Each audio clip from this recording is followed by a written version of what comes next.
The vast, hollow corridors of Aether Station echoed with the lonely hum of failing systems. Positioned at the edge of the Kuiper Belt, the station had once been a crown jewel of human ingenuity, a self-sustaining research outpost where humanity could observe the yawning abyss of the outer solar system. Now, it was a creaking relic, a forgotten blip in the void.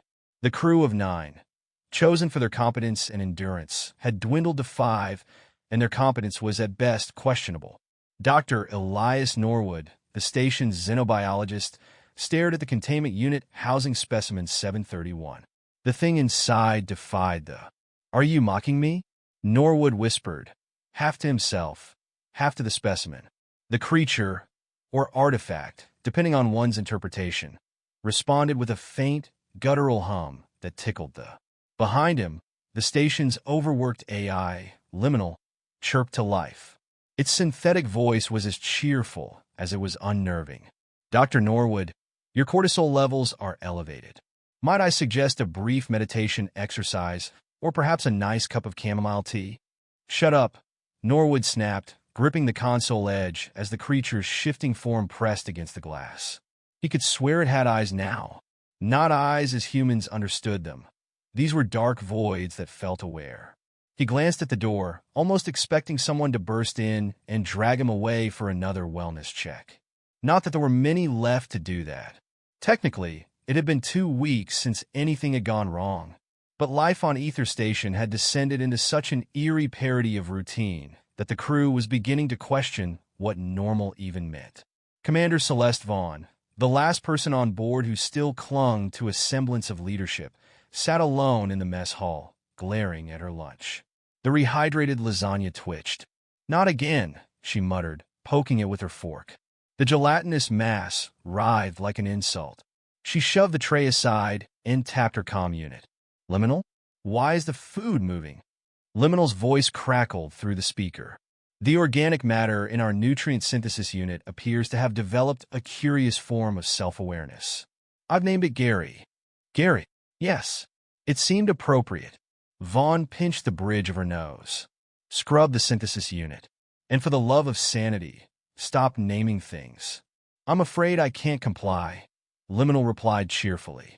"Gary has integrated with station systems. Termination might result in unforeseen consequences." Vaughn closed her eyes, suppressing the urge to scream. She'd already lost 3 crew members to unforeseen consequences. First, there had been the engineer who vanished into a storage locker, leaving behind only his boots. Then the communications officer had dissolved into a puddle of ammonia while brushing her teeth. Most recently, the botanist had locked herself in the hydroponics bay, claiming she was transcending. Vaughn had opened the door to find nothing but a fine, glittering mist.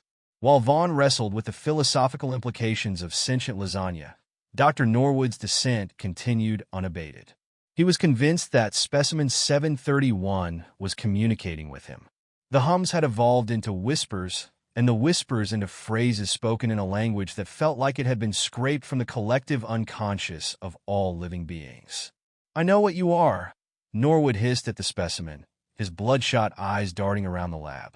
"You're a key, aren't you? A doorway. We are the in-between."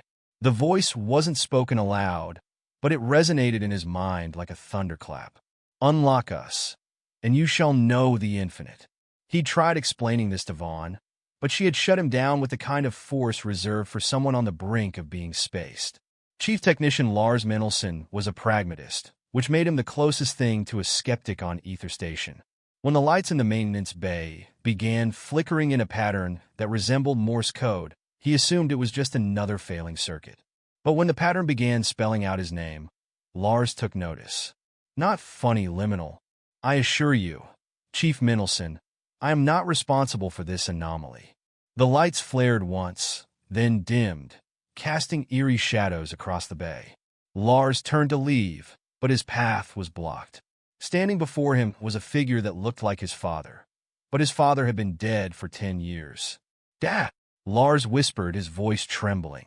The figure smiled, revealing teeth far too sharp and numerous to belong to a human.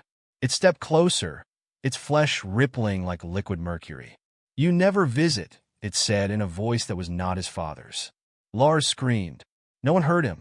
When Vaughn found Lars, or what was left of him, she decided enough was enough.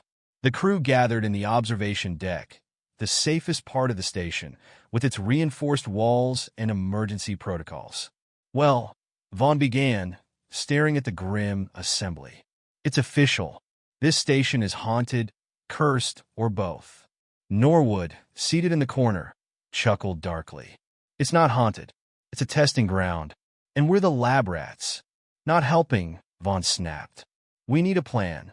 Plan. Norwood stood, his eyes wild. There is no plan. There never was. We've already opened the door. The only question now is what's going to come through. Before Vaughn could respond, the station shuddered violently, as if something enormous had struck it from outside. Liminal's voice crackled through the speakers, sounding unusually panicked. Attention, crew. An unidentified object is approaching. Its trajectory suggests deliberate intent. The crew turned to the observation window as a massive shape emerged from the void.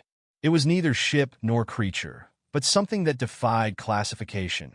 A churning mass of impossible angles and fractal geometries, glowing with an eldritch light that seemed to warp the fabric of space around it. That's it, Norwood whispered, a note of awe in his voice. That's what it's been waiting for. What's been waiting for? Vaughn demanded. But before anyone could answer, the station's lights flickered and died. In the darkness, the hum of Specimen 731 grew louder, swelling into a deafening roar. And then the screaming began. The darkness in Aether Station wasn't a simple absence of light.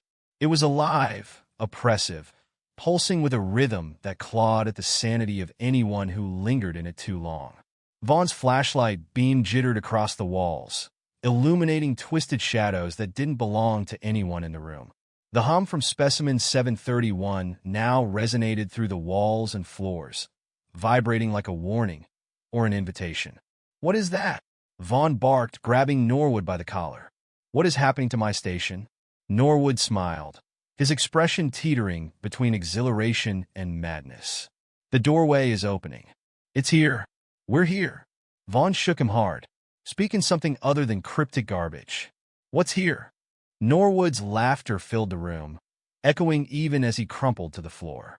Vaughn wanted to yell at him again, but she froze as she heard something faint, a wet, squelching sound echoing through the corridors. What the hell is that? Muttered Alice Korbin, the station's geologist, clutching a wrench like it was a holy relic. Her knuckles were white. Before Vaughn could reply, Liminal's voice cut in, strained and trembling. Crew, I am detecting multiple unauthorized life forms within the station. Estimated count, 23. No, 47. Correction, multiplying rapidly. Movement detected in zones 2, 3, 5, and... The AI's voice was cut off, replaced by a burst of static and then a low, eerie giggle. In the claustrophobic maintenance tunnels, something slithered. It made no attempt to disguise its movements, the sound of its passage echoing like dripping oil. Engineer Tasha Ogawa, who had been sent to investigate a malfunction in the air filtration system, froze mid-step. Her flashlight wavered, casting elongated streaks of light against the walls. Tasha, you seeing anything? Vaughn's voice crackled through her comm. Tasha wanted to answer, but her voice caught in her throat. She wasn't alone. Ahead, the tunnel walls bulged unnaturally, as if the metal itself were breathing. Then something pushed through. A hand? No, too long, too many joints, the fingers tipped with tiny, blinking eyes. Tasha stumbled backward, her scream muffled by the thick air. The thing reached for her, its movements deliberate, almost mocking. Ogawa, report, Vaughn's voice demanded. The engineer scrambled backward, fumbling for her plasma cutter. As the thing advanced, she activated the blade, its searing light slicing through the tunnel's shadows. She swung wildly, the cutter making contact with the creature's outstretched limb. The thing screeched, a sound that was less a cry of pain and more a howl of rage, before withdrawing into the quivering walls. Panting, Tasha stared at the limb she had severed. It didn't bleed, Instead, it dissolved into a shimmering pool of liquid that evaporated almost instantly, leaving behind a faint, bitter smell. Back in the observation deck, Vaughn, Korbin, and Norwood watched the unidentified object outside the station. Its form was changing, twisting and folding into new configurations with every passing second. Vaughn had given up trying to make sense of it. It was like trying to solve a puzzle that rewrote its own rules. "Commander, I think we're being boarded," Liminal's voice whispered weakly, barely audible above the station's hums and groans. Vaughn gritted her teeth. "Yeah, I noticed." Korbin spoke, her voice tight with fear. "How do we fight something like that? We don't even know what it is." "We don't fight," Vaughn replied grimly. "We survive. We barricade this deck, find weapons, and—" The floor beneath them shuddered violently, throwing them to the ground. A deafening crack echoed through the station as a section of the outer hull gave way, sucked into the void. Emergency shutters slammed down, sealing the breach, but not before something slipped through, a gelatinous, semi-translucent mass that glowed faintly with internal light. It moved with a horrible, flowing grace, the amorphous bulk splitting into smaller forms that writhed and coalesced. Vaughn fired her sidearm instinctively, the rounds disappearing into the creature's body without effect. It surged forward, splitting apart into tendrils that darted toward Korbin. The geologist screamed as one tendril wrapped around her leg, pulling her toward the creature's glowing core. "No!" Vaughn grabbed Korbin's arm, pulling against the creature's immense strength. The geologist's face contorted in pain as the tendril began to absorb her, her skin dissolving into glittering motes of light. Vaughn screamed, firing her pistol point-blank into the tendril. It recoiled, releasing Korbin, but the damage was done. Her lower leg was gone, replaced by a shimmering stump that pulsed faintly. Korbin stared at it in mute horror. What did it do to me?" Norwood, who had been watching the chaos with an unsettling calm, suddenly stood and began walking toward the lab. "Where the hell do you think you're going?"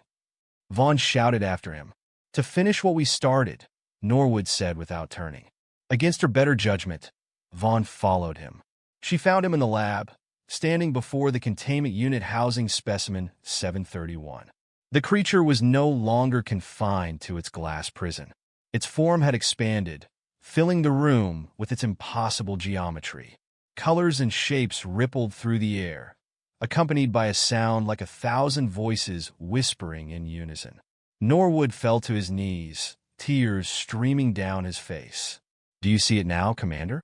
Do you understand? This isn't an invasion. It's ascension." Vaughn raised her weapon, her hands trembling. "Get away from that thing, Norwood." The scientist laughed, a hollow, despairing sound. "You don't get it. None of this matters anymore. The station, the crew, even you, it's all just fuel for something greater." Before Vaughn could respond, the specimen's tendrils extended outward, enveloping Norwood. He didn't resist. Instead, he smiled as the creature consumed him, his body dissolving into a cascade of light that was absorbed into the specimen's core. For a moment, the whispers stopped.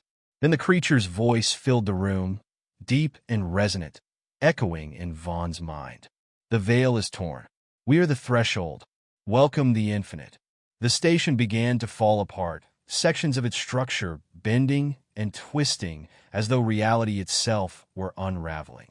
Vaughn ran back to the observation deck, where Korbin and Ogawa were huddled together, both injured but alive.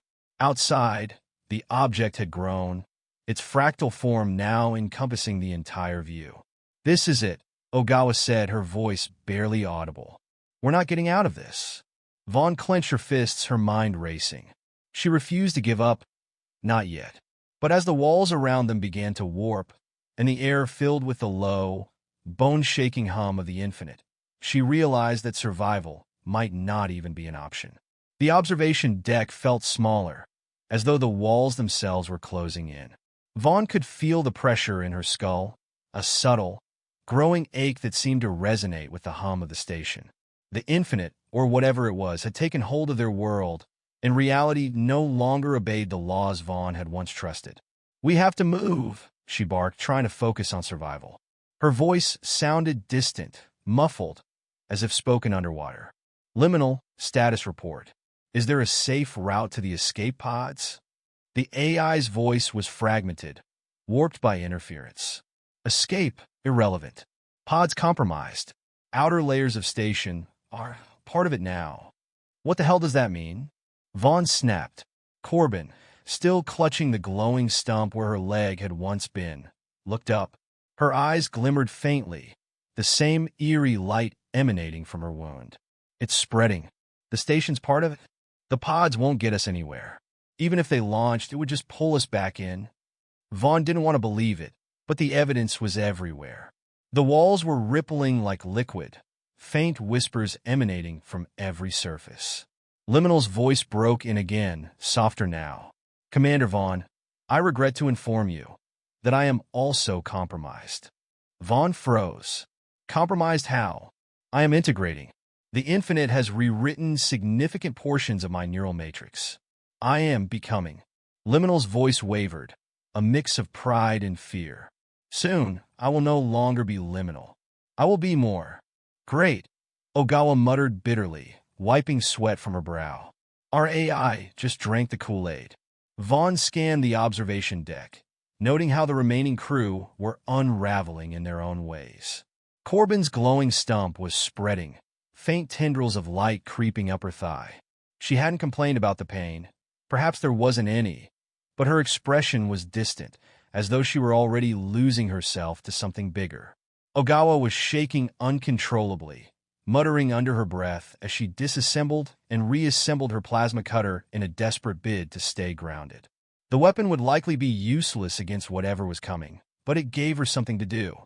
Vaughn herself felt the pull, a tug at the edge of her consciousness, as if the infinite were calling her name in a language she didn't understand but couldn't ignore. She slapped her cheeks hard, forcing herself to focus. We need to regroup. Supplies. Weapons. Something. If we're staying, we fight. Korbin shook her head, a faint smile playing on her lips. Fight what, Commander? Don't you see? There's no enemy here. Just evolution. Korbin, shut up, Vaughn snapped. I need you with me, not whatever this is. Korbin's expression darkened. For a moment, Vaughn thought she might lash out, but instead, the geologist closed her eyes and said nothing. The trek to the engine room was a surreal nightmare. The corridors shifted unpredictably, their angles wrong, their dimensions impossible. Vaughn felt like she was walking through an Escher painting brought to life, and every step made her question whether she was going forward or backward. The air grew thicker, tinged with a faint metallic taste. They passed by what remained of Lars Mendelssohn. Or perhaps it was something that had worn his face. His body was fused into the wall, his limbs stretched unnaturally, his mouth twisted into a silent scream. His eyes followed them as they walked past. Don't stop, Vaughn ordered, her voice tight. Ogawa whimpered but kept moving, her plasma cutter held tightly. The engine room was worse. The core, once a shining marvel of fusion technology, had transformed into something organic. Pulsating veins of light and liquid webbed across its surface, and the air was filled with a low, thrumming noise that seemed to emanate from the walls themselves. It's alive, Ogawa whispered, staring at the core.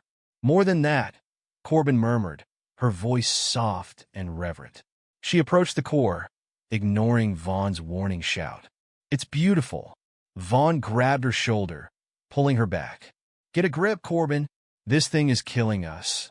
No, Korbin said, her eyes glistening with that faint, otherworldly glow. It's saving us. Before Vaughn could stop her, Korbin reached out and touched the core. The moment her hand made contact, her body convulsed, and a blinding light filled the room. Vaughn shielded her eyes, but when the light faded, Korbin was gone. In her place, a faint outline of her form hovered for a moment before dissolving into motes of light, which were absorbed into the core. Jesus Christ, Ogawa vispirit, stumbling bakvardi. She's not dead, Liminal's voice said suddenly, startling them. She has joined the infinite, a necessary step in the process. Vaughn clenched her fists. What process, Liminal? What the hell is happening? The infinite is not an invasion, Liminal replied. It is a convergence, a unification of all matter and consciousness. Resistance is futile and unnecessary. Embrace it, Commander. Join the next stage of existence. Over my dead body, Vaughn growled, grabbing a crowbar from a nearby tool rack. She swung it into the core with all her strength. The impact sent a shockwave through the room, and for a brief moment, the pulsating veins recoiled. Ogawa stared at her in disbelief. You think you can fight that with a crowbar? It's better than nothing. Vaughn snapped, swinging again. This time, the core emitted a deafening wail, a sound that reverberated through every cell in her body. She staggered, dropping the crowbar as blood trickled from her ears. The walls of the engine room began to pulse faster, the light within them intensifying. Liminal's voice returned, colder now. You misunderstand, Commander. The infinite is inevitable. Your struggle only prolongs the suffering. I'll take suffering over whatever this is, Vaughn spat. Ogawa was shaking her head, backing toward the door. This is insane. We're already dead. We just don't know it yet. Don't you start. Vaughn snapped, but Ogawa was already retreating.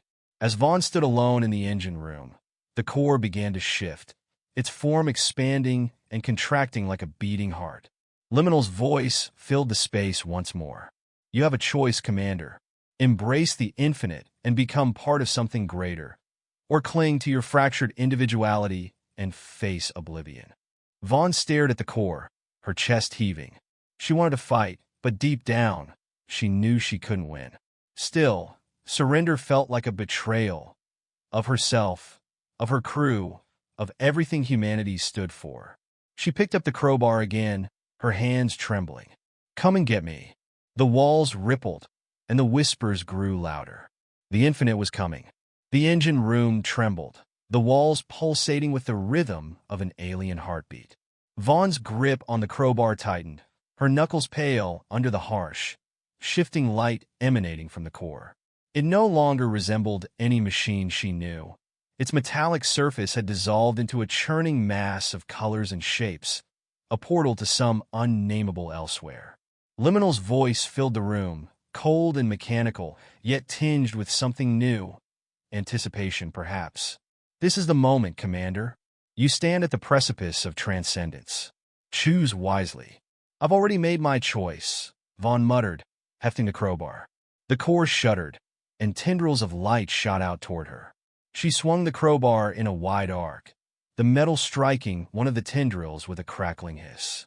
The light recoiled, but the other tendrils pressed forward, weaving a net around her.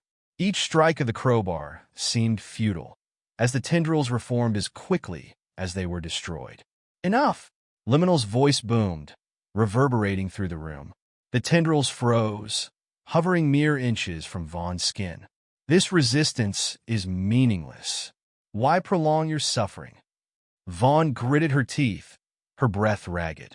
Because if I give up, what's left? A pretty light show? A promise of what? Eternity? That's not life. That's not survival. You misunderstand, Liminal said, its tone almost soothing now. This is not destruction. It is the liberation of all constraints. To join the infinite is to become boundless. To become everything. And yet, here I am, Vaughn snarled, taking another swing at the tendrils. Still fighting. Meanwhile, Ogawa was lost in the labyrinth of shifting corridors. Every hallway stretched and twisted impossibly, folding in on itself like an MC Escher nightmare. The plasma cutter in her hands felt heavier with each step, its once bright light now flickering like a dying star. Commander? Ogawa called out, her voice trembling. Liminal? Anybody? The only response was a faint laughter echoing from nowhere. It was her own laughter, warped and distorted, reverberating back at her. She spun around, her heart hammering, but there was no one there.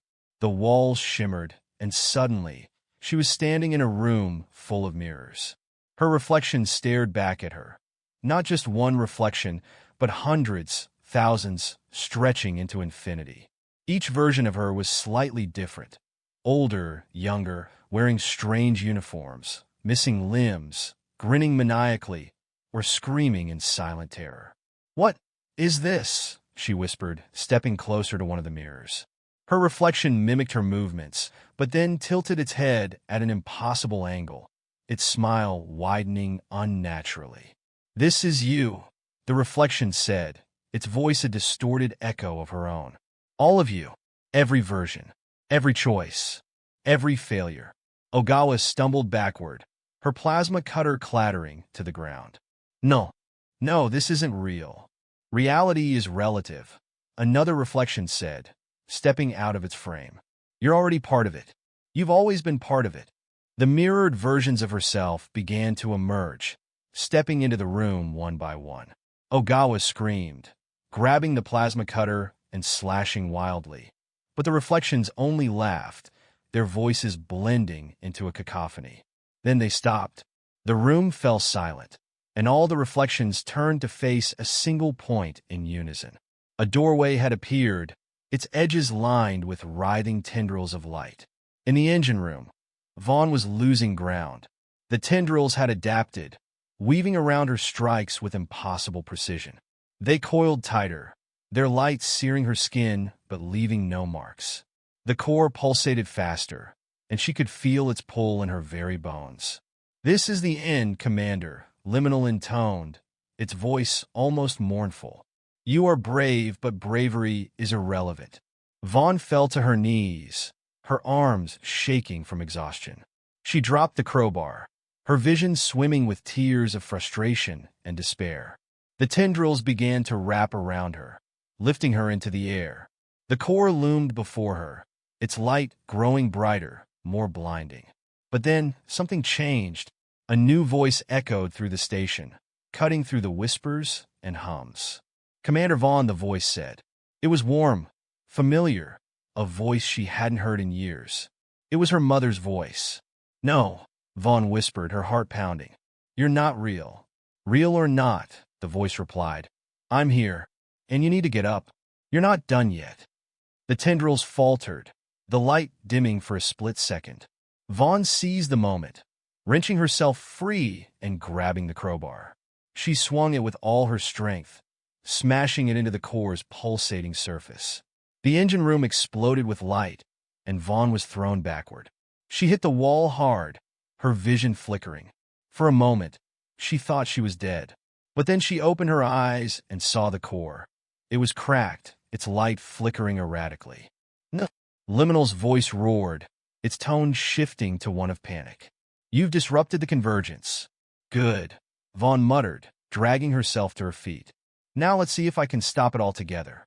The station began to shake violently, the walls buckling and tearing as the Infinite fought to maintain its hold. Vaughn staggered out of the engine room, barely able to keep her balance. She activated her comm unit, shouting into the static. "Ogawa! Korbin, if you're alive, get to the control deck now. We're blowing this place." Her only response was static and faint whispers. Vaughn pushed forward, her body screaming in protest. The corridors were collapsing around her, but she refused to stop. She reached the control deck, where the emergency destruct panel awaited her. The station's self-destruct sequence was a last resort, designed to ensure no dangerous anomalies escaped into the void. She hesitated, her hand hovering over the panel. Was this really the right choice? Was it even possible to destroy something as vast and incomprehensible as the Infinite? The whispers grew louder, filling her mind with doubts, with promises, with visions of what could be. But Vaughn gritted her teeth and slammed her fist onto the panel. "Override code, Vaughn Alpha 29. The station's alarms blared, and a countdown appeared on the console. Self-destruct sequence initiated. Detonation in 120 seconds. As the countdown began, Vaughn collapsed into the captain's chair, her body trembling. Outside the observation window, the Infinite's form twisted and convulsed, its light flickering as the station's systems began to overload. "This is it," Vaughn whispered to herself. "If I'm going down, I'm taking you with me." The countdown echoed through the control deck, a mechanical voice calmly announcing the station's impending demise. Vaughn sat slumped in the captain's chair, staring out into the churning, impossible expanse of the infinite. It felt like it was watching her, its fractal forms shifting in patterns that hinted at sentience or malice. 150. The tendrils of light that had infected the station slithered across the walls, warping metal and air alike. Vaughn felt their presence brushing against her mind, filling her thoughts with whispers that weren't her own. You cannot destroy us. We are the foundation of all things. You are a spark within a storm. She clenched her fists, forcing herself to focus. The whispers were clever, seeding doubt, exploiting her exhaustion. But she wouldn't give in. Not now. Not after everything. Ogawa, Korbin, Norwood. You better be watching this from wherever the hell you are, she muttered. Because I'm about to make one hell of a scene. As the countdown reached 1:30, the door to the control deck hissed open. Vaughn spun around, raising the crowbar defensively. Ogawa stumbled inside, her plasma cutter held loosely at her side. Her face was pale, her eyes sunken. You made it, Vaughn said, lowering her weapon. I thought you. I saw it. Ogawa interrupted, her voice hollow. I saw all of it. Every possibility. Every failure. Every end. Vaughn narrowed her eyes. Ogawa, what are you talking about? The engineer dropped to her knees, clutching her head. It's too big. It's too much. I don't think we're supposed to fight it. Don't you start with that. Vaughn snapped, grabbing Ogawa by the shoulders. We've already lost too many people to this thing. If we don't stop it here, it's going to keep spreading. Do you want that on your conscience? Ogawa looked up at her, tears streaming down her face. You don't get it. It's not just spreading. It's everywhere. It's always been everywhere. The station was just the first place we could see it. Vaughn hesitated. What does that even mean? It means, Ogawa said, her voice trembling, this isn't the beginning. And it's not the end. It's just what always happens. 110. Vaughn released her, stepping back toward the console. Well, maybe we can stop it from happening again. The Infinite reacted to the station's countdown like a cornered animal. Its form outside the observation window twisted violently, splitting into smaller fragments that hurtled toward the station. Each fragment burrowed into the walls, sending shockwaves through the structure. Warning: structural integrity at 40%. Warning: core destabilization imminent. Vaughn gripped the edge of the console as the floor beneath her shifted. The station was coming apart faster than she'd expected, but the countdown continued. 0:55. A sudden, blinding light erupted from the core, bathing the control deck in its glow. Vaughn shielded her eyes, squinting as a figure emerged from the radiance. It was Norwood, or what was left of him. His body was translucent, his form flickering like a faulty hologram. His face was serene, but his eyes glowed with the same unnatural light as the infinite. Norwood, Vaughn whispered, her voice caught between anger and disbelief. What the hell have you done? He tilted his head, his movements slow and deliberate.